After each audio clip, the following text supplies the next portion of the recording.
The Harlem line, Grand Central to North White Plains route, is quite a mixed bag of plums. And in this video I will be explaining why I don't know what to think of this DLC.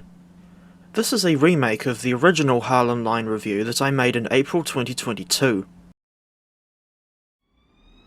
The Angel of Harlem line add-on was first released in March 2022.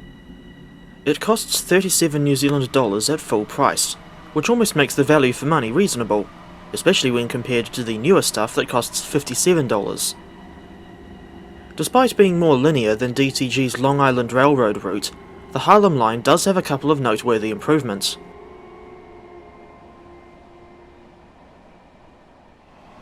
For starters, the AI traffic in timetable mode is realistically busy.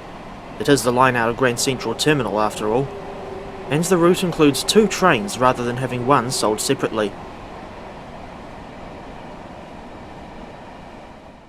This pack includes the Bud M3A and Bombardier M7A electric multiple units, which are very similar to the M3 and M7 units on Long Island. The Harlem line is a branch of the Metro-North Railroad, and runs for 82 miles from New York City's famous Grand Central Station to Wasake, though the third rail only goes as far as southeast, which is 53 miles from Grand Central. There's a single-track freight line going underneath one end of the bridge over the Harlem River, which is just round the corner from Harlem 125th Street. If you've got the Sandpatch grade route, like I do, you'll occasionally see the EMD GP38-2 and freight wagons from CSX trundling along that line. Unsurprisingly, Dovetail did not provide the full Harlem line with this add-on. Instead, they just made the 24-mile long section to North White Plains.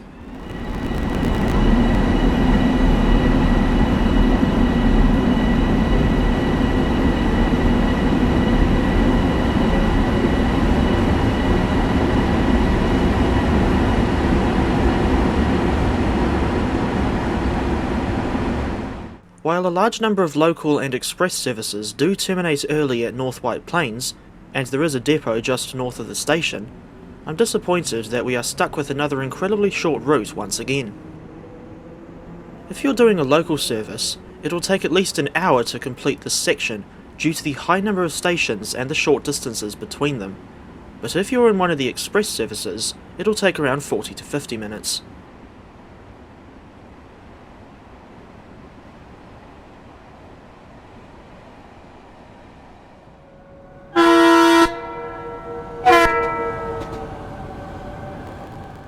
While we do get Hudson Line services represented between Grand Central and Yankees East 153rd Street, the Kawasaki M8 unit is not included despite the New Haven Line trains sharing the same track as the Harlem Line up to Woodlawn. Another form of motive power that wasn't included was the General Electric P32 AC-DM, an electro-diesel that pulls shoreliner coaches on services to non-electrified parts of the system, although there are only 2 trains a day in each direction that run over the full Harlem line. Although it would have probably meant a lot more work from the developers, I would like to have seen the route coverage extended up to southeast.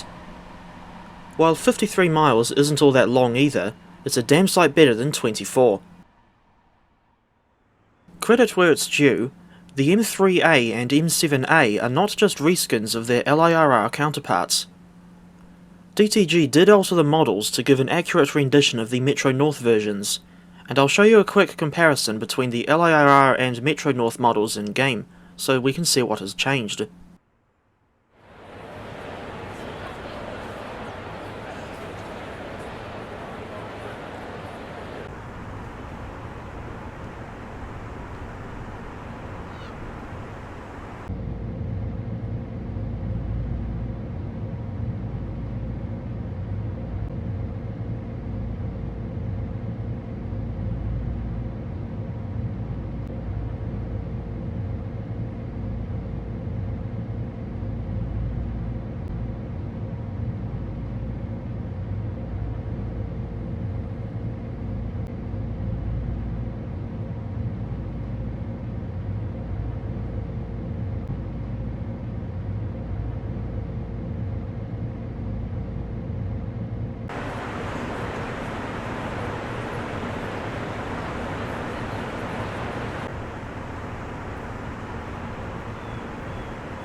In my opinion, the sounds are pretty good as well, though I'm not familiar with the real units and can't verify the accuracy. The M7A has that really distinctive motor whine when she's pulling away from a station, while the M3A just has more of an old-fashioned growl that reminds me of the Gans Marvag units that used to run in Wellington.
Unusually for an American train, these units do not have bells. The horns are also quite interesting, or rather, bizarre. I think they're Leslie RS2Ms or something similar. Of course I don't know for certain because I barely know anything about horns. Either way, they sound incredibly similar to the horns on the old EMD or GE built diesel locomotives here in New Zealand.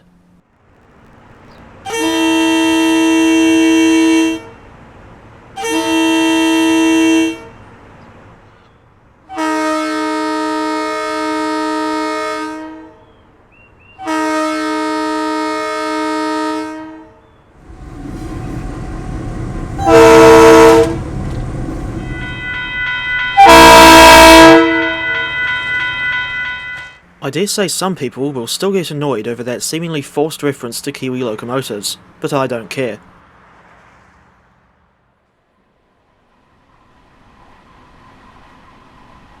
These are better recordings than what we had originally on the LIRR units, and a DTG have since ported the newer sounds over to the LIRR.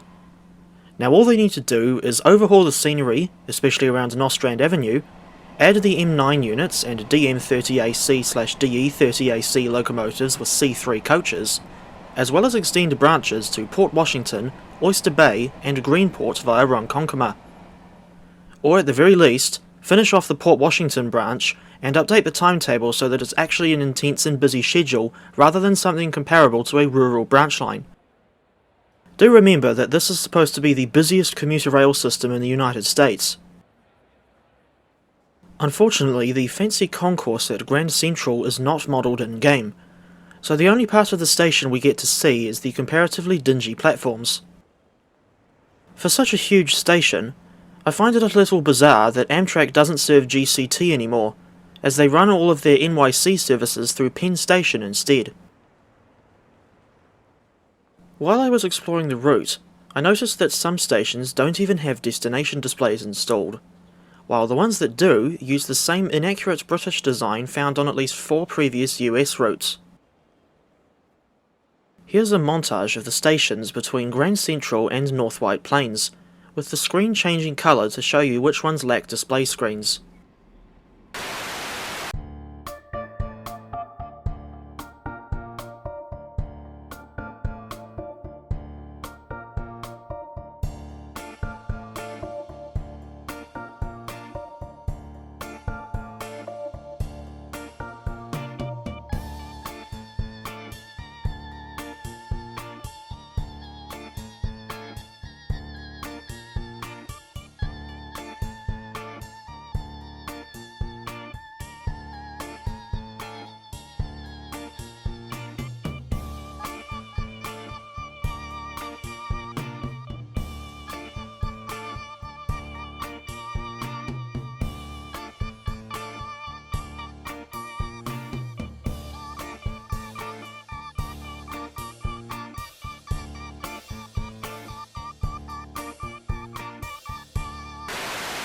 I noticed a couple of weird glitches while recording footage for the review. These NPCs were stuck in a horrifying fusion reminiscent of Squidbob tentacle pants, while I saw the doors on an AI train repeatedly opening and closing automatically. And like the LIRR trains, the AI Metro North ones will open all doors on the entire train regardless of platform lengths. I wonder if it would be possible to implement some kind of selective door opening in TSW. Some of the AI trains have a weird habit of running extremely close to each other. Sometimes you'll see one train leave a station with another one following directly behind them. I mean, I've heard of tailgating, but this is ridiculous.